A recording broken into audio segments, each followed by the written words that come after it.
हमने देखा था मेथड ऑफ चार्जिंग, कैसे हम किसी बॉडी को चार्ज कर सकते हैं। 3 मेथड्स मैंने बताए थे आपको।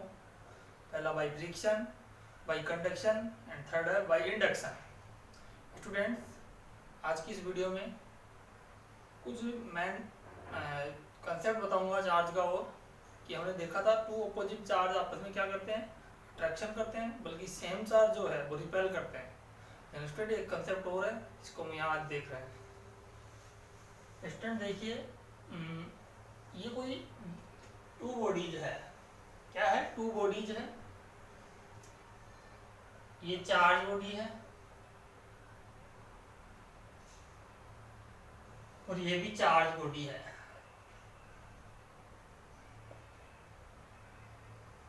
ठीक है, इन दोनों में क्या हो रहा है स्टूडेंट? रिपल्सन। रिपल्सन, और कब संभव है रिपल्सन? जब ऑपोजिट चार्ज हो। प्लस प्लस होना चाहिए, सॉरी सेम चार्ज हो, या फिर माइनस माइनस ही होना चाहिए, तभी एक दूसरे को क्या करेंगे? रिपेल करेंगे स्टूडेंट। अब यदि अट्रैक्शन की बात करें स्टूडेंट, तो 3 कंडीशंस हो सकती है। कितनी? 3 कंडीशंस। 3 conditions are possible. मान लीजिए स्टूडेंट, एक बार ये बॉडी चार्ज हो और ये बॉडी न्यूट्रल हो, या दोनों ही न्यूट्रल हो, ये भी न्यूट्रल हो। और स्टूडेंट ये ऐसा हो सकता है, ये चार्ज हो और ये भी चार्ज हो, बल्कि कैसी चार्ज हो? ऑपोजिटली। ये प्लस है तो ये माइनस होनी चाहिए, ये माइनस है तो ये प्लस होनी चाहिए। स्टूडेंट आप देखो, इन तीनों कंडीशन में दोनों बॉडीज के बीच में अट्रैक्शन संभव है। अट्रैक्शन होगा स्टूडेंट। अब आप न्यूट्रल बॉडी कैसे अट्रैक्शन करेगी? तो स्टूडेंट आपको बता दूं मैं, न्यूट्रल बॉडी के अंदर प्लस चार्ज भी होता है, माइनस चार्ज भी होता है, उसे कहते हैं न्यूट्रल बॉडी। न्यूट्रल का मतलब थोड़ी कि उसमें कोई चार्ज नहीं है, चार्ज तो है, बल्कि वो सेम क्वांटिटी के अंदर है, जितना प्लस का है उतना ही माइनस का है। जिस तरह की बॉडी उसके पास आती है वो उसी तरह का बिहेव करने लग जाता है। यदि मान लीजिए आप इसके पास कोई चार्ज बॉडी लेके आ रहे हो प्लस वाली, तो क्या करेगा ये? माइनस तो इधर इस साइड में आ जाएंगे इसके, और प्लस वाले इस साइड में, तो अट्रैक्शन संभव हो जाएगा। देखो उस टाइम मान लीजिए माइनस वाले लेके आ रहे न्यूट्रल बॉडी के बाद, इधर प्लस आ जाएगा और इसके बैक साइड में माइनस आ जाएगा, फिर अट्रैक्शन संभव है। और ये तो आपको पता ही है, ऑपोजिट चार्ज तो अट्रैक्ट करेगी। तो स्टूडेंट ये कंसेप्ट था। तो आपने देखा कि एक न्यूट्रल बॉडी भी अट्रैक्शन शो करती है स्टूडेंट। अब स्टूडेंट अपन इस पर एक क्वेश्चन लेते हैं।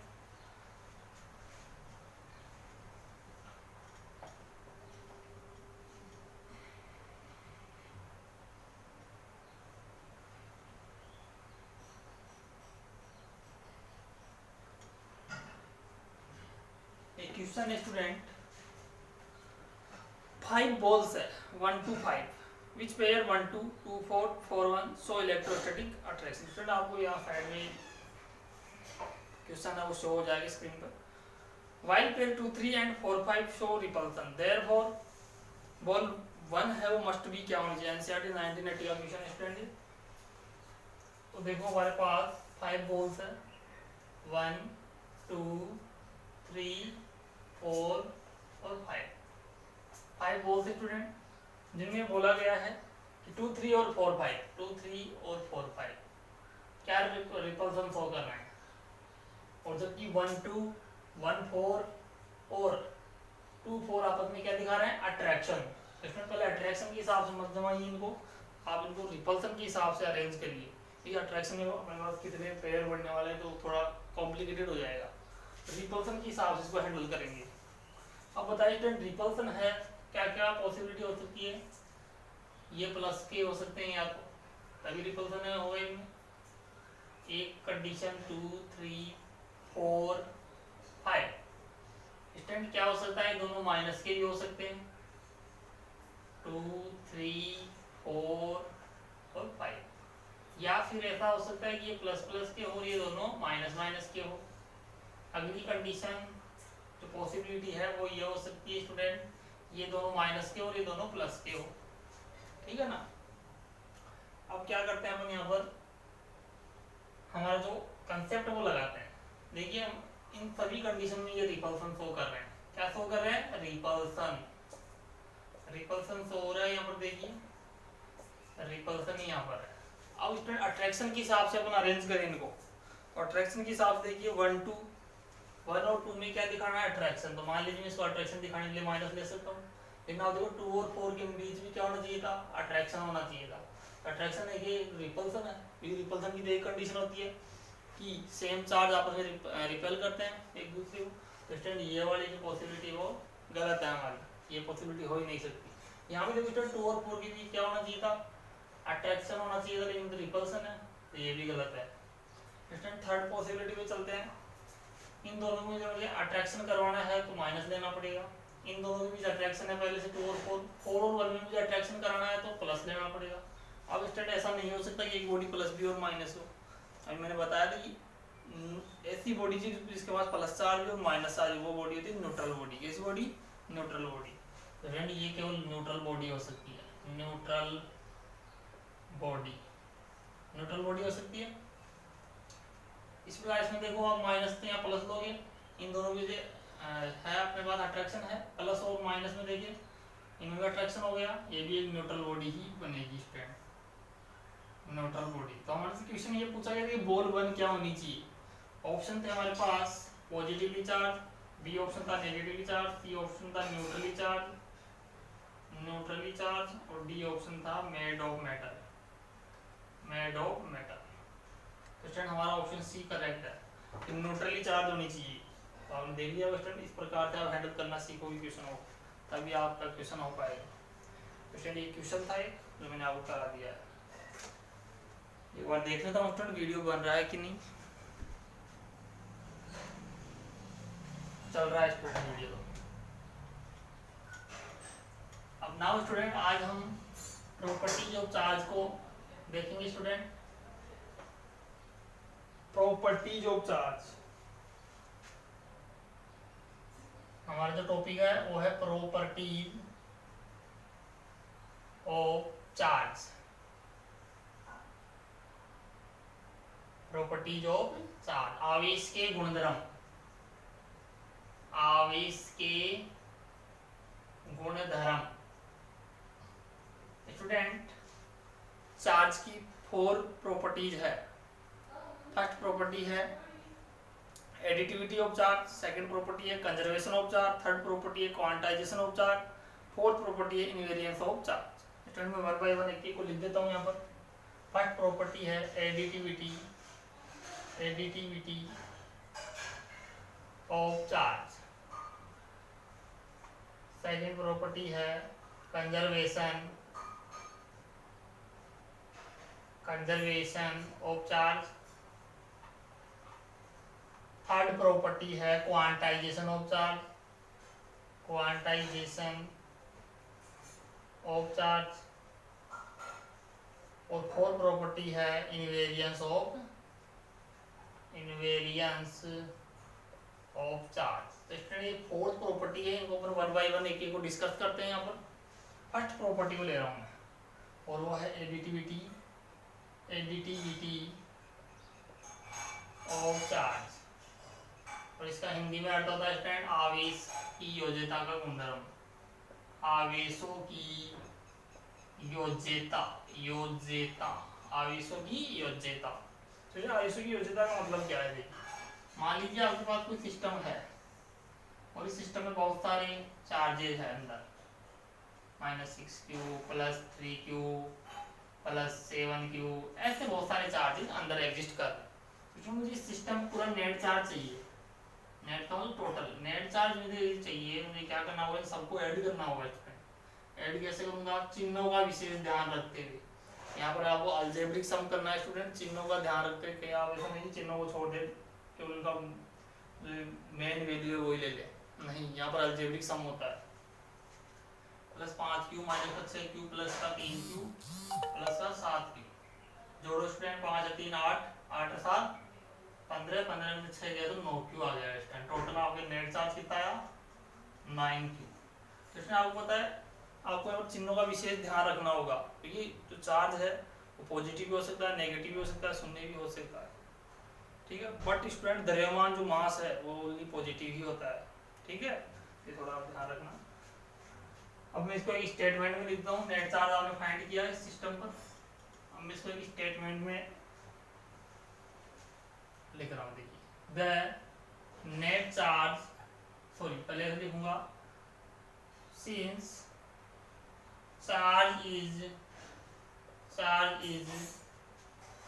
या ऐसे लिखो charge have additive, sorry has additive property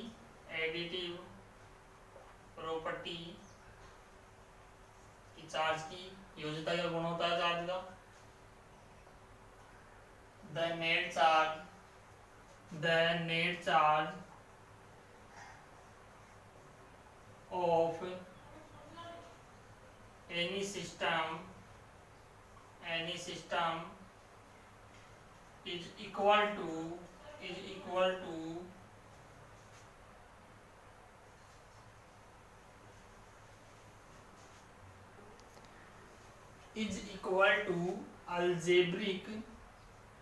algebraic sum of all the charges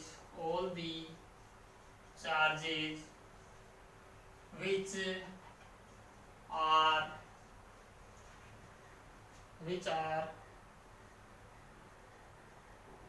inside of the system।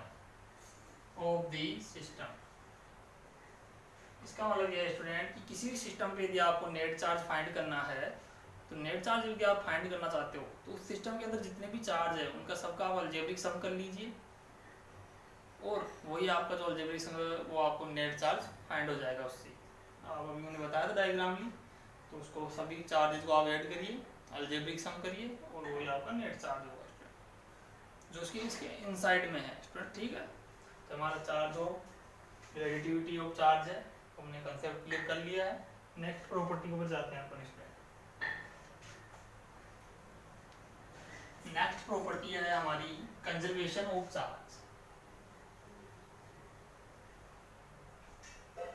Next property two जो प्रॉपर्टी वो है कंजर्वेशन ऑफ चार्ज। इसका अर्थ है स्टूडेंट आवेश का संरक्षण।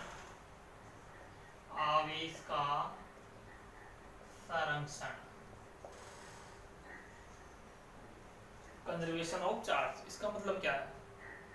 इसका मतलब यह है कि ब्रह्मांड का जो टोटल चार्ज है वो हमेशा क्या रहता है स्टूडेंट? कंजर्व रहता है। तो the net charge is always conserved in any isolated system. So the charge neither be created nor be destroyed, but it is transfer to one body to another body.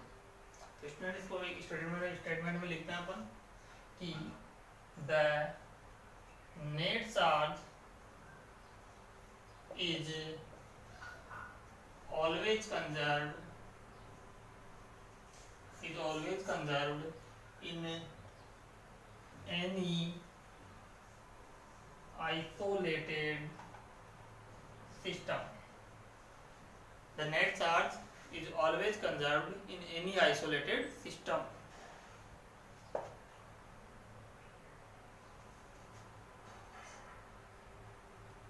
Therefore charge neither be created and nor be destroyed, but it is transferred from one body to another body। Student ब्रह्मांड का total आवेश हमेशा conserve रहता है। तो किसी भी विलगित निकाय आइसोलेटेड सिस्टम का मतलब ये है कि एकदम पैक सिस्टम है, बंद सिस्टम है, जिसमें से आप ना तो कुछ निकाल सकते ना उसको दे सकते। एक बार उसमें कुछ डाल के आपने पैक कर दिया तो पैक आइसोलेटेड है। ठीक है, तो उसका टोटल आवेश हमेशा कंजर्व रहता है, अर्थात चार्ज को न तो बनाया जा सकता है और न ही नष्ट किया जा सकता है, बट इसको एक बॉडी से दूसरी बॉडी में ट्रांसफर जरूर किया जा सकता है स्टूडेंट। ये भौतिकी का मूलभूत फंडामेंटल रूल है स्टूडेंट। ठीक है, अभी तक इसका कोई अपवाद भी नहीं है। ठीक है, देखते हैं स्टूडेंट अपन एक एग्जांपल लेते हैं इसमें, तब आपका और भी अच्छे से क्लियर हो जाएगा ये।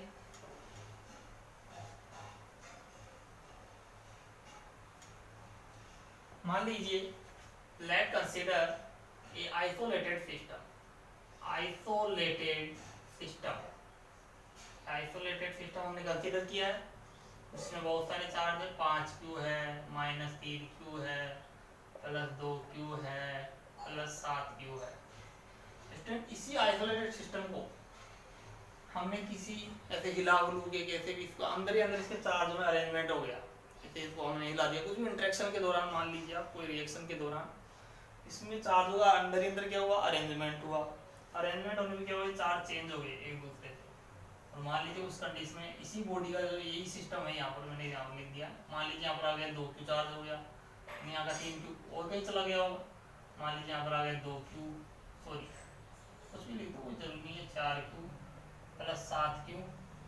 तो यहाँ पर फाइनली चार्ज कितना होगा, यहाँ पर फाइनली चार्ज आपको बताना है, तो इसमें आपको कंजर्वेशन का रूल लगाना होगा। तो स्टूडेंट कुछ नहीं करना है, initial charge is equal to final charge. Initial charge देखो +5Q, चिन्हों का विशेष ध्यान रखते हुए, +2Q +7Q, उधर का देखो 2Q -4Q +7Q, इसको x मान लो आप, जो क्वेश्चन मार्क है। देखो 5 और 2 7 7 14, 14 में से 3 गया तो 11Q, 2Q में से 4Q गया तो माइनस का 2Q प्लस का 5Q बच गया। तो x कितना है स्टूडेंट, 11 में से 5 गया तो 6Q। तो आप देख रहे होंगे यहाँ पर जो चार्ज आएगा ना आपका, वो आएगा 6Q, यानी आपका नॉन चार्ज ये है। तो हमने कंजर्वेशन रूल से फाइंड कर लिया है कि चार्ज को आप ऐसे फाइंड कर सकते हैं। एक एग्जांपल बोल लेता हूँ, रेडियो एक्टिव डीके का, रेडियो एक्टिव डीके का एग्जांपल है 92 यूरेनियम 238, ये ब्रेक होता है 2 पार्ट में, 90 थोरियम 234 2 हीलियम 4। स्टूडेंट यहाँ पर देखते हैं इनिशियल चार्ज और फाइनल चार्ज बराबर है कि नहीं। स्टूडेंट ये होता है चार्ज, इलेक्ट्रॉन की संख्या है, यही तो इलेक्ट्रॉन की संख्या देख रहे होंगे आप, इनिशियल चार्ज 92 है, फाइनल भी देख लो 90 + 2 92 हो रहा है। तो देखो कैसे करेंगे,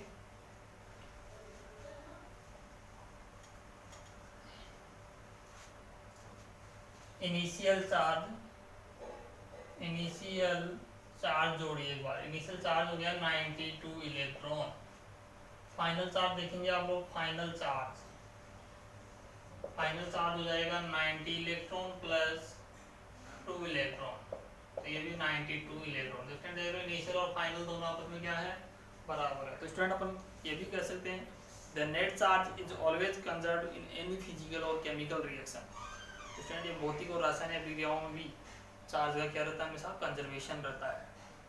तो ये आपको मैंने चार्ज और कंजर्वेशन अच्छी तरह कंसेप्ट क्लियर कर दिया है स्टूडेंट।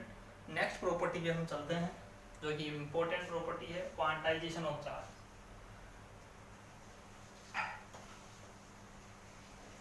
नेक्स्ट प्रॉपर्टी है third property, quantization of charge. Quantization of charge, आवेश का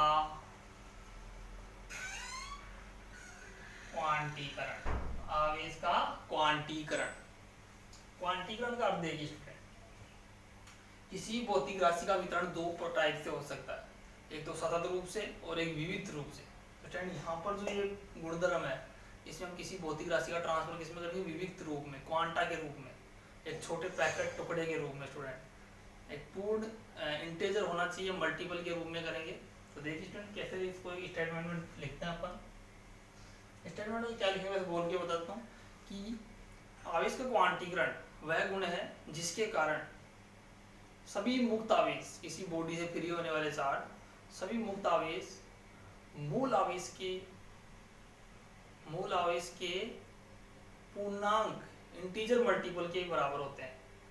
समझिए पूर्ण गुणज होने चाहिए स्टूडेंट। देखिए कैसे, मान लीजिए एक बॉडी है और ये एक दूसरी बॉडी है, ठीक है, इसमें से इलेक्ट्रॉन इसमें जा रहे हैं, इलेक्ट्रॉन यहाँ से निकला, मान लीजिए एक इलेक्ट्रॉन यहाँ से निकला, एक इलेक्ट्रॉन इसमें गया, दूसरा इलेक्ट्रॉन इसमें गया, दूसरा इलेक्ट्रॉन इसमें गया। तो आप देखो अंत में ऐसे होगा कि इसमें से एन ई इलेक्ट्रॉन निकलेंगे बाहर, इसमें एन इलेक्ट्रॉन अंदर प्रवेश करेंगे, क्यू बराबर हो जाएगा चार्ज। फाइनली चार्ज क्या हुआ, क्यू बराबर एन ई। इसको आप फाइनली क्यू बराबर प्लस माइनस एन ई ऐसे भी लिख सकते हैं स्टूडेंट। तो इलेक्ट्रॉन एक निश्चित संख्या के पूर्ण गुणज के रूप में जाता है। निश्चित संख्या क्या है, वो एक इलेक्ट्रॉन का आवेश, और एक इलेक्ट्रॉन का आवेश होता है 10 की पावर माइनस 19 गुलाम। स्टूडेंट इसका सीजीएस में जो वैल्यू होता है, in CGS system, CGS system में एक इलेक्ट्रॉन का जो चार्ज हो minus 4.8 into 10 to the power minus 10 ES electrostatic unit. तो ये सीजीएस में वैल्यू है, ये इंपॉर्टेंट है, इसको माइंड में सेट कर ले आप, कई बार पूछ ली जाती है डायरेक्टली। तो ये हमारे पास चार्ज का क्वांटाइजेशन है स्टूडेंट। और आप देखो चार्ज का जो क्वांटाइजेशन हो रहा है, ये चार्ज एक बॉडी से दूसरी बॉडी में ट्रांसफर हो रहा है, तो उसके साथ मास भी जा रहा है स्टूडेंट। क्या जा रहा है, द्रव्यमान भी स्थानांतरण हो रहा है। तो द्रव्यमान की वर्दी कैसे दिखाएंगे, द्रव्यमान वर्दी, द्रव्यमान जो वर्दी होगी ना student, M E into N. M E क्या है, मास ऑफ इलेक्ट्रॉन, और कितना होता है M E 9.1 into 10 to the power minus 31 kilogram. ये मास हो गया इलेक्ट्रॉन का। एन आप यहाँ से फाइंड करोगे, एन का मतलब number of electron, number of electron, और ये एक इलेक्ट्रॉन का आवेश है, क्यों क्या है, आवेश चार्ज है। तो स्टूडेंट ये इस प्रकार से हमने देखा आवेश का क्वांटीकरण हुआ। इसकी थोड़ी सी हम डिस्कवरी के बारे में और बता देते हैं आपको। अब इसको एक स्टेटमेंट में लिख देते हैं student. It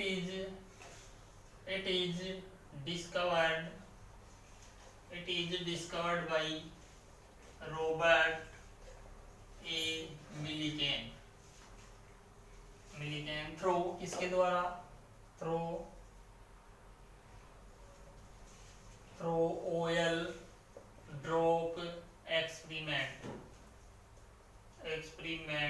oil drop experiment, तेल बूंद विधि, तेल बूंद प्रयोग द्वारा, ठीक है। इसको किसने खोजा था, रॉबर्ट ए मिलिकेन ने, थ्रू ऑयल ड्रॉप एक्सपेरिमेंट के द्वारा, ठीक है। और जो इसका फॉर्मूला है वो है क्यू बराबर प्लस माइनस एन ई।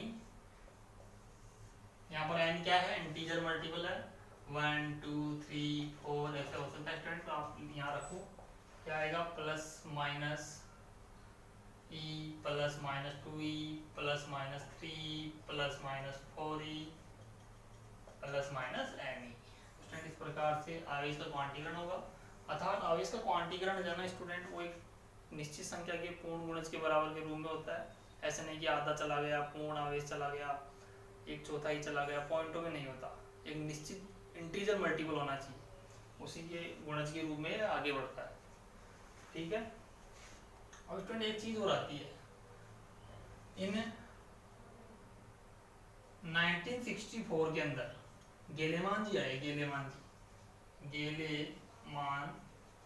एक साइंटिस्ट थे। उन्होंने कुछ ऐसे कण भी खोज लिए स्टूडेंट, जिनका चार्ज इंटीजर मल्टीपल नहीं था, जैसे plus minus e/3 plus minus 2e/3, ऐसे कणों, ऐसे चार्ज उन्होंने फाइंड किए। ऐसे कणों को कहते हैं स्टूडेंट क्वार्क्स। तो क्वार्क्स है, इनका एग्जिस्टेंस नहीं होता है इतना, इसलिए हमारे सिलेबस में है भी नहीं है। हमें तो केवल यही ध्यान रखना है, हमारे पास जो एक न्यूनतम मान है वो यही है, 1.6 10 टू दी पावर माइनस 19। इसी के पूर्ण गुणज के रूप में होगा, इसी का 2 गुना 3 गुना 4 गुना ऐसे ही आगे बढ़ेगा चार्ज, ठीक है। तो ये आवेश का क्वांटीकरण आपको अच्छे से समझ में आएगा। फिर भी नहीं समझ में आए तो मुझे कमेंट बॉक्स में जरूर बताएं स्टूडेंट। आगे देखते हैं। हाँ, इसमें एक चीज और लिख देना, वो मैं यहाँ लिख देता हूँ, द्रव्यमान स्थानांतरण भी लिख दो। द्रव्यमान स्थानांतरण कितना होगा, एम ई इंटू एन, क्या का द्रव्यमान स्थानांतरण, ठीक है स्टूडेंट। नेक्स्ट प्रॉपर्टी पे हम चलते हैं। नेक्स्ट जो प्रॉपर्टी है वो है invariance of charge. Invariance of charge. आवेश की निश्चलता, आवेश की निश्चलता, आवेश की निश्चलता। तो स्टूडेंट इसमें एक दो पॉइंट लिख लीजिए आप सीधे। आवेश की the charge does not exist, does not depend on velocity। Student ये चार्ज किसी वेलोसिटी पे डिपेंड नहीं करता। एक स्थिर निर्देश तंत्र ले लीजिए, एक गतिमान निर्देश तंत्र ले लीजिए। आप चाहे उस स्थिर निर्देश तंत्र में उसी चार्ज को रखिए, चाहे उसी चार्ज को आप गतिमान निर्देश तंत्र में रखिए, चार्ज में कोई फर्क नहीं पड़ेगा। अर्थात वेलोसिटी का कोई फर्क नहीं पड़ता चार्ज, जबकि मास पे वेलोसिटी का फर्क पड़ता है। कैसे? अपेक्षिकता के विशिष्ट सिद्धांत के अनुसार। एक बार देख लो तो वीडियो बन रहा है कि नहीं।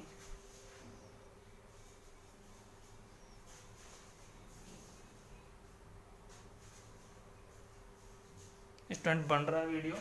डिपेंड ऑन वेलोसिटी, तो ये क्या होता है, m = m not under root 1 minus v square upon c square. यहाँ m नॉट क्या है? रेस्ट मास है, और ये हमारा फाइनल मास है